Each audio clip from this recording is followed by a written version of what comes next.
Robert Kiyosaki mashhur amerikalik tadbirkor, investor, o'qituvchi va bestseller kitoblar muallifi.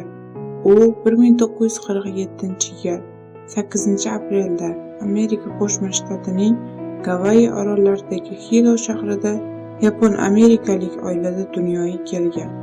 Kiyosaki avvaliga mahalliy maktablarda, keyinroq Amerika Savdo-dengiz akademiyasida tahsil olgan. U oilada maktabda yaxshi o'qib, yaxshi ish topish degan shior ostida ulg'aygan. Chunki uning otasi o'qimishli va kuchli intellekt sohibi edi. Muallifning 1997-yilda nashrdan chiqqan Boy ota, kambag'al ota asaridagi kambag'al otani o'zining otasi misolida gavdalantirgan.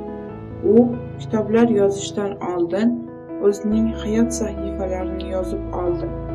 Bo'lajak motivator va milliarder, savdo kemalarida ofitser, Vyetnam urushi davrida vertolyot xodimi, korporatsiyada sotuv xodimi bo'lib ishladi. Kelajak uchun tajriba yig'ib oldi.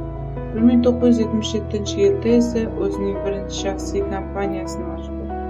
Kiyim-kechak ishlab chiqarishga asoslangan kompaniya ko'p o'tmay faoliyati to'xtatildi.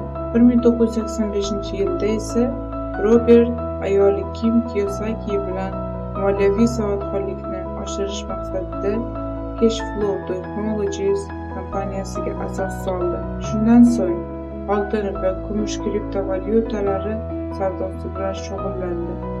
Rich Dad kompaniyasiga asos soldi. Bu brend ostida kitoblar, audio kitoblar, onlayn kurslar va seminar tashkil qildi.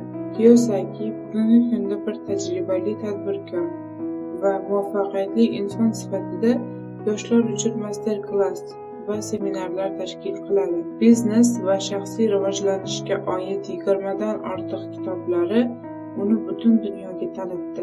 Kitoblar ro'yxati boshida turgan Boy ota, kambag'al ota asari esa 40 dan ortiq tillarga tarjima qilinib, dunyo yuzini ko'rdi va 50 milliondan ortiq nusxada chop etildi.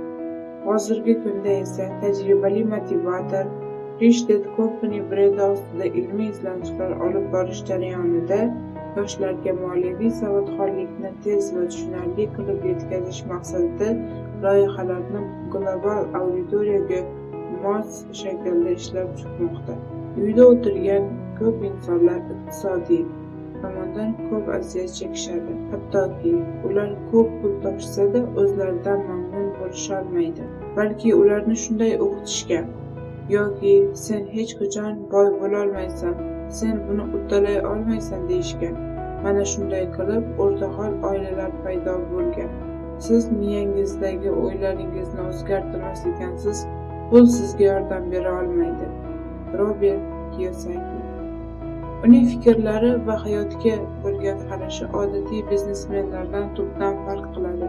Pul uchun ishlamang, pul siz uchun ishlasin degan shiorni hayotga qoida qilib kiritib olgan Kiyosaki hozirgi vaqtda yoshlarni o'z seminarlarida ko'rishdan bag'oyatda mamnun.